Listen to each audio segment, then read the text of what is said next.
Hello student, ये coordination compound का video number 14 है। लास्ट वीडियो में हम डिस्कस कर रहे थे बैलेंस बॉन्ड थ्योरी के बारे में। तो हमने बताया था बैलेंस बॉन्ड थ्योरी में 3 पॉइंट डिस्कस किए थे। पहला कि बैलेंस बॉन्ड थ्योरी के अकॉर्डिंग क्या है कि जो है सेंट्रल मेटल एटम के पास जो कि कोऑर्डिनेशन कंपाउंड में जो केंद्रीय धातु परमाणु होता है उसके पास वैकेंट डी ऑर्बिटल उपस्थित होते हैं। वैकेंट डी ऑर्बिटल उपस्थित है इसलिए वो इलेक्ट्रॉन एक्सेप्ट कर सकता है। इसलिए जो सेंट्रल मेटल एटम होते हैं वो इलेक्ट्रॉन एक्सेप्टर की तरह, इलेक्ट्रॉन ग्राही की तरह काम करते हैं। और चूंकि इलेक्ट्रॉन एक्सेप्टर है इसके पास वैकेंट डी ऑर्बिटल है, तो जो सेंट्रल मेटल एटम के एटॉमिक ऑर्बिटल्स होते हैं वो आपस में मिक्स करके, इंटरमिक्सिंग करके उनका हाइब्रिडाइजेशन होता है और वो नए हाइब्रिड ऑर्बिटल का निर्माण करते हैं। क्लियर? अब ये तो वही मेटल एटम की बात। फिर हमने कहा कि जो लिगेंड होते हैं, लिगेंड के पास चाहे जो भी लिगेंड हो कम से कम उसके पास एक लोन पेयर इलेक्ट्रॉन उपस्थित होता है जिसे वो डोनेट कर देता है और इस वजह से इलेक्ट्रॉन डोनर होते हैं। क्लियर है? नेक्स्ट जो है हमारा पॉइंट इज वैकेंट और hybrid orbital. Vacant hybrid orbitals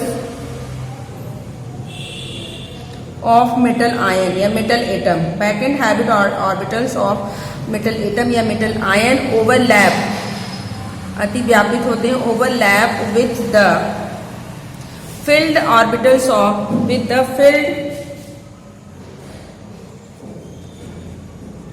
orbitals of ligand, field orbitals of ligand. Clear?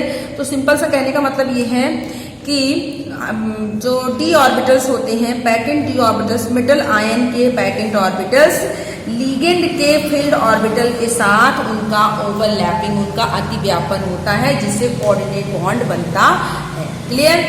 अब जो हाइब्रिड ऑर्बिटल्स हैं वो आउटर भी हो सकते हैं, इनर भी हो सकते हैं। तो कॉम्प्लेक्स 2 तरीके का बन जाता है, आउटर ऑर्बिटल कॉम्प्लेक्स और इनर ऑर्बिटल कॉम्प्लेक्स। सिंपल से शब्दों में कुछ नहीं कह रहा है, 4-5 पॉइंट कह रहा है कि लिगेंड के पास जो है फील्ड, लिगेंड के पास जो है मेटल आयन के पास, सेंट्रल मेटल आयन के पास वैकेंट ऑर्बिटल होगा, लिगेंड के पास लोन पेयर होगा। तो जो वैकेंट ऑर्बिटल है मेटल आयन के वो और लिगेंड के जो फील्ड ऑर्बिटल है उनके बीच में ओवरलैपिंग होगी और नए हाइब्रिड ऑर्बिटल का निर्माण होता है। अब हमको ये देखना है कि कॉम्प्लेक्स बनाने में जो डी ऑर्बिटल पार्टिसिपेट कर रहे हैं वो इनर डी ऑर्बिटल है या आउटर डी ऑर्बिटल है। क्लियर है? तो नेक्स्ट अगला पॉइंट है द आउटर ऑर्बिटल। अब जो आउटर ऑर्बिटल होंगे, द आउटर ऑर्बिटल जो होंगे वो हाई स्पिन के होंगे। हाई स्पिन, जब स्पिन हाई हो, आउटर ऑर्बिटल या फिर हाई स्पिन या इनर ऑर्बिटल आंतरिक। क्लियर है? आंतरिक दैट इज इनर ऑर्बिटल या इसी को दैट इज लो स्पिन। जो इनर होगा उसकी स्पिन लो होगी। इनर ऑर्बिटल, अब देखिए आउटर क्या है, इनर क्या है, अभी बताते हैं। आउटर मतलब ND, इनर का मतलब N-1D ऑर्बिटल। क्लियर है? आउटर ऑर्बिटल या हाई स्पिन या इनर ऑर्बिटल या फिर low spin complexes are form depending upon, form होता है किस पर डिपेंड करता है, डिपेंडिंग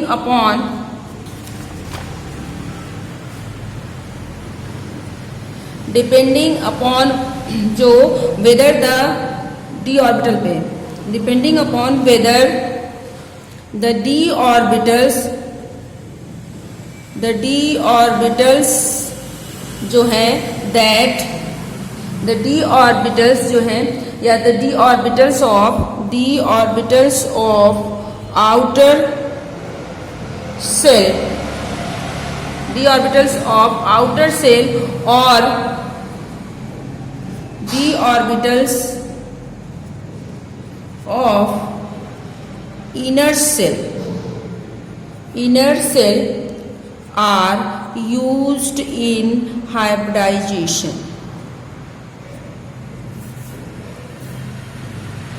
क्लियर?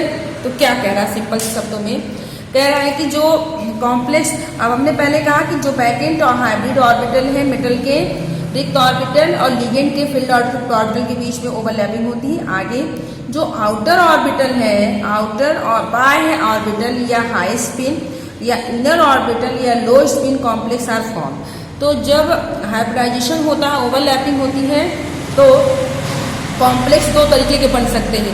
एक आउटर ऑर्बिटल कॉम्प्लेक्स बन सकता है या हाई स्पिन, और दूसरा इनर ऑर्बिटल कॉम्प्लेक्स बन सकता है या लो स्पिन बन सकता है।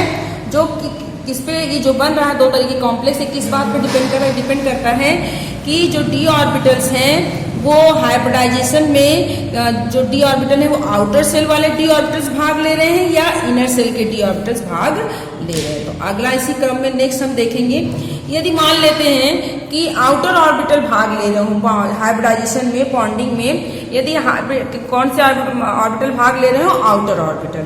तो if outer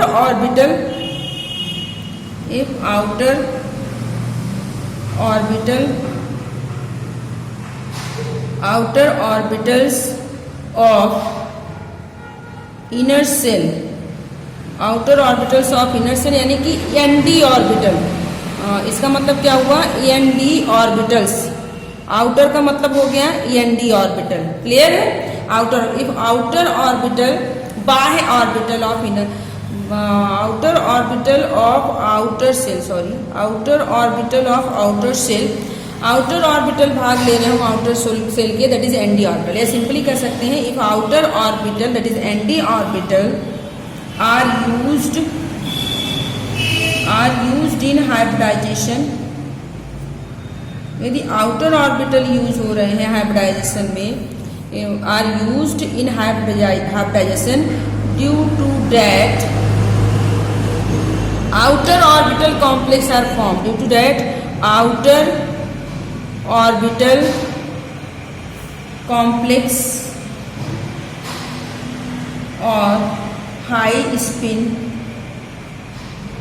complex are formed, clear. यदि आउटर ऑर्बिटल बॉन्डिंग में भाग लेंगे तो आउटर ऑर्बिटल कॉम्प्लेक्स बनता है, ND यदि भाग लेते हैं। अगला, इफ इनर ऑर्बिटल भाग ले रहे हैं, इनर ऑर्बिटल क्या होगा, n-1 d ऑर्बिटल्स। यदि इनर ऑर्बिटल्स बॉन्डिंग में पार्टिसिपेट कर रहे हैं तो क्या बनेगा, तो सिंपली आप लिख सकते हैं क्या बनता है, इनर ऑर्बिटल कॉम्प्लेक्सेस और low spin complex are, clear भाई, बात समझ में। इनर ऑर्बिटल कॉम्प्लेक्स या फिर लो स्पिन कॉम्प्लेक्स, तो सिंपली आप इसको शॉर्टकट यहाँ पर नोट में लिख सकते हैं कि मेरे कहने का क्या मतलब है। यदि आपका ND भाग ले रहा है, ND ऑर्बिटल बॉन्डिंग में भाग ले रहे हैं हाइब्रिडाइजेशन में, ND ऑर्बिटल्स, तो क्या बनेगा, आउटर, क्योंकि ND क्या है, आउटर ऑर्बिटल है, आउटर ऑर्बिटल या हाई स्पिन, आउटर होगा तो स्पिन ज्यादा होगा, हाई स्पिन कॉम्प्लेक्सेस, क्लियर। और यदि आपका n-1 d ऑर्बिटल यानी कि इनर ऑर्बिटल, n-1 d का मतलब क्या हो गया, अंदर का ऑर्बिटल, क्लियर। तो क्या बनेगा, इनर ऑर्बिटल, और यदि इनर ऑर्बिटल बनता है तो इनर ऑर्बिटल की स्पिन ज्यादा लो होती है, लो स्पिन। ये दो बातें बैलेंस बॉन्ड थ्योरी से क्लियर होती हैं। तो कॉम्प्लेक्स दो तरीके के हो गए, एक आउटर ऑर्बिटल या हाई स्पिन और दूसरा इनर ऑर्बिटल या लो स्पिन, क्लियर। आई बात समझ में, इस चीज को याद रखेंगे। And this is explain by valence bond theory. ये हो गया theoretical portion of valence bond theory. अब हम इसको एग्जांपल से देखेंगे कि बैलेंस बॉन्ड थ्योरी में और क्या बातें कहेंगे। तो एग्जांपल में अब एक चीज, बैलेंस बॉन्ड थ्योरी में मैग्नेटिक प्रॉपर्टी को एक्सप्लेन नहीं किया गया। कोऑर्डिनेशन कंपाउंड की मैग्नेटिक प्रॉपर्टी को, चुंबकीय गुण को एक्सप्लेन नहीं किया गया। मतलब ये नहीं बताया गया कि कौन सा कोऑर्डिनेशन कंपाउंड, मैग्नेटिक प्रॉपर्टी का मतलब है कि पैरामैग्नेटिक और डायमैग्नेटिक। पैरामैग्नेटिक मतलब अनुचुंबकीय, डायमैग्नेटिक का मतलब प्रतिचुंबकीय। तो कौन सा कंपाउंड जो है पैरामैग्नेटिक होगा, कौन सा डायमैग्नेटिक, इसको एक्सप्लेन नहीं किया गया। पहले से ही इसको बता दिया गया कि ये कंपाउंड है तो ये कंपाउंड पैरामैग्नेटिक होगा। उसके बेसिस पे उसकी बॉन्डिंग फिर हम देखेंगे कि उस पर अनपेयर्ड इलेक्ट्रॉन है कि नहीं है। क्लियर आई बात समझ में। तो मैग्नेटिक प्रॉपर्टी को पहले ही कह दिया गया, कंपाउंड की बॉन्डिंग के द्वारा उसकी प्रॉपर्टी नहीं एक्सप्लेन हुई, पहले से उसकी मैग्नेटिक प्रॉपर्टी को डिस्कस कर दिया गया। जैसे एग्जाम्पल से हम देखें, कुछ एग्जाम्पल्स हैं हमारे पास बैलेंस बॉन्ड थ्योरी के। कुछ एग्जाम्पल्स हम देखेंगे। जैसे पहला हमने ले लिया CrNH3 का होल 6 and 3+, ये है कॉम्प्लेक्स। अब इसको कहा गया कि ये जो कॉम्प्लेक्स है ये आपका पैरामैग्नेटिक है, पैरामैग्नेटिक। अब दिमाग में एक चीज रखिएगा, पैरामैग्नेटिक का मतलब क्या होता है, हम कई बार कई वीडियो में कई चैप्टर्स में डिस्कस कर चुके हैं। पैरामैग्नेटिक अनुचुंबकीय पदार्थ, पैरामैग्नेटिक सब्सटेंस वो पदार्थ होते हैं जिनके पास अनपेयर्ड इलेक्ट्रॉन उपस्थित होता है। अभी TF ब्लॉक में भी इसको हमने डिस्कस किया है, इसको सॉलिड स्टेट में भी बताया था। तो पैरामैग्नेटिक पदार्थ वो पदार्थ होते हैं, अनुचुंबकीय पदार्थ वो पदार्थ होते हैं जिनके पास कम से कम एक अनपेयर्ड इलेक्ट्रॉन उपस्थित हो और जो मैग्नेटिक फील्ड के द्वारा आकर्षित होते हैं, अट्रैक्ट होते हैं, उसे पैरामैग्नेटिक कहते हैं। और डायमैग्नेटिक पदार्थ वो होते हैं जिनके पास अनपेयर्ड इलेक्ट्रॉन एक भी नहीं होता, सारे के सारे युग्मित इलेक्ट्रॉन होते हैं, उनके पास अयुग्मित इलेक्ट्रॉन नहीं होता। और जो मैग्नेटिक चुंबकीय क्षेत्र के द्वारा प्रतिकर्षित होते हैं उसे हम क्या कहते हैं, दैट इज डायमैग्नेटिक, प्रतिचुंबकीय। तो पैरामैग्नेटिक का मतलब है, सिंपल सा मतलब है कि इनके पास अनपेयर्ड इलेक्ट्रॉन होंगे, चाहे वो एक ही हो, पर अनपेयर्ड इलेक्ट्रॉन उपस्थित होना अति आवश्यक है क्योंकि ये पैरामैग्नेटिक है। क्लियर? तो कुछ प्रॉपर्टी में इसको पहला कह दिया गया कि ये पैरामैग्नेटिक है। अब पैरामैग्नेटिक तो उस हिसाब से हम बॉन्डिंग करेंगे, पहला इसको कह गया। दूसरी बात, इसमें लिगेंड कितने हैं, 6 हैं। कोऑर्डिनेशन नंबर इसको हम देख के कह सकते हैं, कोऑर्डिनेशन नंबर कितना है इसका, 6 है। क्लियर?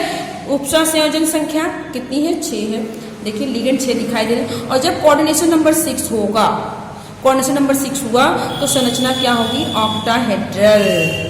क्लियर? ऑक्टाहेड्रल संरचना क्या होगी, ऑक्टाहेड्रल। अभी हमने बताया टेबल में कि यदि कोऑर्डिनेशन नंबर 6 है, उपसह संयोजन संख्या 6 है, तो संरचना ऑक्टाहेड्रल ही होगी, चाहे संकरण sp3d2 हो या d2sp3 हो। अब हम जो इसकी बॉन्डिंग को करेंगे तो हमें क्लियर होगा कि इसका हाइब्रिडाइजेशन sp3d2 होगा या d2sp3 होगा। तो देखिए इसकी बॉन्डिंग करते हैं, क्रोमियम, तो यहाँ पर सेंट्रल मेटल एटम क्या है, क्रोमियम है। क्रोमियम ही लिगेंड से जुड़ रहा है, तो क्योंकि क्रोमियम के पास बैकेंड डी ऑर्बिटल है, तो ये इसके पास बैकेंड डी ऑर्बिटल, इसके पास लोन पेयर युक्त ऑर्बिटल्स हैं, फील्ड ऑर्बिटल हैं, जो आपस में ओवरलैप करके बॉन्डिंग कर रहे हैं। तो हम क्रोमियम को लेंगे क्योंकि क्रोमियम हमारा सेंट्रल मेटल एटम है। क्रोमियम का एटॉमिक नंबर कितना होता है, 24। तो इसका इलेक्ट्रॉनिक कॉन्फ़िगरेशन करेंगे तो हमें लास्ट में क्या मिल जाता है, लास्ट में that is 4s1 and 3d5, क्योंकि स्टेबिलिटी की तरफ है, ये मैग्नीज के जस्ट ऊपर है, इसलिए देखेंगे इसका जो इलेक्ट्रॉनिक कॉन्फ़िगरेशन है एक्सेप्शन है जो है, और इसको ज़्यादा स्टेबल करने के लिए एक इलेक्ट्रॉन इसमें जंप कर जाते हैं, ज़्यादा स्टेबल हो जाता है। तो 4s1 3d5। अब इसकी ऑक्सीकरण संख्या निकालनी, यहीं पर इसकी ऑक्सीकरण संख्या निकालेंगे। देखिए जिसकी निकालनी होती है ऑक्सीकरण संख्या निकालना बिल्कुल सबको आना चाहिए। क्रोमियम का क्या होगा, x होगा। एमीन क्या है, न्यूट्रल लिगेंड है, एमीन हमारा न्यूट्रल लिगेंड है। x + 0 बराबर क्या हो गया, +3। तो कितना हो गया इसका ऑक्सीडेशन संख्या, +3, यानी क्रोमियम के ऊपर कितने चार्ज है, दैट इज +3। अब देखिए अभी क्रोमियम का लिखा, अब क्रोमियम आयन का लिखेंगे, Cr3+, 3+ यानी एक इलेक्ट्रॉन निकलेंगे। तो निकलते समय पहले इलेक्ट्रॉन s के निकलते हैं, तब 3d के निकलते हैं, इसको ध्यान देंगे। 4s0 और उसके बाद हम देखेंगे 4s में एक इलेक्ट्रॉन था, निकाल दिया, अभी कितने रह गए, 2 रह गए। अब इसमें से 2 इलेक्ट्रॉन निकाल देंगे तो 3d3 बच जाएगा। क्या बच गया, 4s0 3d3। अब हम बॉन्डिंग करेंगे, देखिए 4s खत्म, यहाँ से स्टार्ट करेंगे 3d से। 3d, d में कितने ऑर्बिटल हैं, 5 ऑर्बिटल हमने बना लिया। अब ये d हो गया तो यहाँ पर आगे क्या हो जाएगा, ns0 np0, आगे का ऑर्बिटल। तो n का मतलब प्रिंसिपल क्वांटम नंबर, हम जो मुख्य क्वांटम संख्या नहीं दिखा इसमें डिनोट कर रहे हैं, बस सिंपली लिखते जा रहे हैं, क्योंकि d है तो d के बाद s आएगा, फिर p आएगा, s बना दिया और p बना दिया, सारे खाली ऑर्बिटल बनाएंगे। रिक्त ऑर्बिटल ही हमको चाहिए बॉन्डिंग में। कोऑर्डिनेट बॉन्डिंग में कोऑर्डिनेट बॉन्ड बनता है तो हमको वैकेंट ऑर्बिटल होगा, तभी हमारा जो है कोऑर्डिनेट बॉन्ड बनता है। अब 3d में चूंकि पैरामैग्नेटिक है, देखिए इसको ध्यान में रखते हो क्योंकि पैरामैग्नेटिक पहले से बताया गया है। कितने इलेक्ट्रॉन है, 3 इलेक्ट्रॉन है। बॉन्ड तो इलेक्ट्रॉन भरेंगे 1 2 3। कितने अनपेयर्ड इलेक्ट्रॉन हो गए, नंबर ऑफ अनपेयर्ड इलेक्ट्रॉन 3 हो गए। जब 3 अनपेयर्ड इलेक्ट्रॉन है तो पैरामैग्नेटिक है। अब हम यहाँ से शुरू करेंगे बॉन्डिंग, क्योंकि बॉन्डिंग के लिए हमको हमें पूरा का पूरा खाली ऑर्बिटल चाहिए। अगर एक भी इलेक्ट्रॉन इसमें है तो इसमें बॉन्डिंग नहीं हो सकती है। क्यों, क्योंकि जो लोन पेयर है लोन पेयर इलेक्ट्रॉन होंगे उनके पास, लिगेंड के पास लोन पेयर इलेक्ट्रॉन, पूरे के पूरे एक पेयर इलेक्ट्रॉन, सेंट्रल लिगेंड पूरा एक पेयर इलेक्ट्रॉन देगा, जबकि मेटल एटम एक भी इलेक्ट्रॉन बॉन्डिंग में पार्टिसिपेट नहीं कर रहा। बॉन्डिंग होने के लिए मिनिमम 2 इलेक्ट्रॉन चाहिए। क्लियर, तो 2 इलेक्ट्रॉन, यदि एक इलेक्ट्रॉन है इसमें 2 इलेक्ट्रॉन डालेंगे तो संभव नहीं है। क्यों? क्योंकि एक ऑर्बिटल में मैक्सिमम 2 इलेक्ट्रॉन रह सकते हैं, इसलिए हम इसमें किसका यूज करते हैं? बैकेंट ऑर्बिटल। तो सेंट्रल मेटल एटम के बैकेंट ऑर्बिटल और लिगेंड के फील्ड ऑर्बिटल। लिगेंड क्या है हमारे पास? अमोनिया है। यहाँ पर अमोनिया को दिखा देंगे। अमोनिया इस तरीके से कितने अमोनिया? टोटल 6 अमोनिया, तो 6 ऑर्बिटल होने चाहिए। देखिए 1 2 इसमें हो गया, दैट इज 3 4 और ये हो गया 5 और नेक्स्ट वाला हो गया 6। क्लियर? टोटल कितने हो गए? देखिए 1 2 3 4 5 6 अमोनिया थे। 6 अमोनिया को हमने यहाँ पर इंडिकेट कर दिया। अब देखिए क्या हो गया, ये कौन सा ऑर्बिटल है? डी ऑर्बिटल है। D1 D2 ये क्या है? S है, एक ही S ऑर्बिटल था। P के कितने? P1 P2 P3, तो क्या लिख दिया? sp3। तो हाइब्रिडाइजेशन क्या हो गया इसका? D2sp3, यानी इसका हाइब्रिडाइजेशन हो जाएगा D2sp3। क्लियर? तो ये कंपाउंड कैसा हो गया? ये कंपाउंड पैरामैग्नेटिक है, जिसके पास अनपेयर्ड इलेक्ट्रॉन है, इसके अलावा कोऑर्डिनेशन नंबर 6 है और साथ में ऑक्टाहाइड्रल है और D2sp3। और यदि D2sp3 है, यदि संकरा D2sp3, एक चीज और यहीं पर हम लिख लेंगे, यदि n माइनस, अभी हमने आपको बताया कि इनर ऑर्बिटल भाग लेते हैं, n-1d ऑर्बिटल भाग लेता है तो इनर ऑर्बिटल कॉम्प्लेक्स बनता है। यदि आउटर ऑर्बिटल भाग लेते हैं तो आउटर ऑर्बिटल कॉम्प्लेक्स भाग लेता है। इसका मतलब ये क्या होगा? इनर ऑर्बिटल होंगे, क्योंकि इनर d ऑर्बिटल पार्टिसिपेट कर रहे हैं बॉन्डिंग में। ड्यू टू दैट ये क्या है? कॉम्प्लेक्स इनर ऑर्बिटल कॉम्प्लेक्स है। यहाँ पर आप लिख सकते हैं कि inner d orbital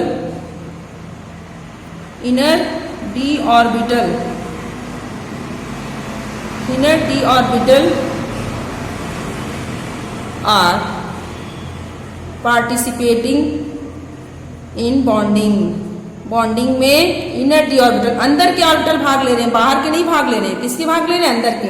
inner D orbital participating in bonding due to that it is inner orbital complex. इसलिए कैसा कॉम्प्लेक्स हो गया? इनर ऑर्बिटल कॉम्प्लेक्स हो गया। और जब इनर ऑर्बिटल कॉम्प्लेक्स होगा, इनर ऑर्बिटल कॉम्प्लेक्स हुआ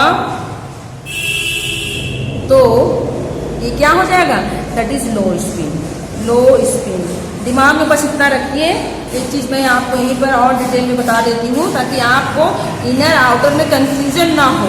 D2sp3 होगा तो इनर होगा, sp3d2 होगा तो आउटर होगा। यहाँ पर हम सिंपली एक चीज आपको यहीं पर मैं यहाँ पर आपको लिख देती हूँ ताकि आपको बिल्कुल क्लियर रहे। इनके जब क्या हो, in coordination compound having coordination number कितना हो? 6 हो। कोऑर्डिनेशन नंबर 6 हो, उस केस में देखिए क्या होगा? इनर ऑर्बिटल होगा, इनर ऑर्बिटल कॉम्प्लेक्स होगा तो लो स्पिन होगा। इनर ऑर्बिटल कॉम्प्लेक्स होगा तो लो स्पिन कॉम्प्लेक्स होगा। लो स्पिन कॉम्प्लेक्स होगा और लो स्पिन कॉम्प्लेक्स होगा तो हाइब्रिडाइजेशन क्या होगा? दैट इज D2sp3 और ज्यामिति ऑक्टाहेड्रल। क्लियर? अब सेकंड देखते हैं। आउटर ऑर्बिटल कॉम्प्लेक्स होगा। यदि आउटर ऑर्बिटल कॉम्प्लेक्स है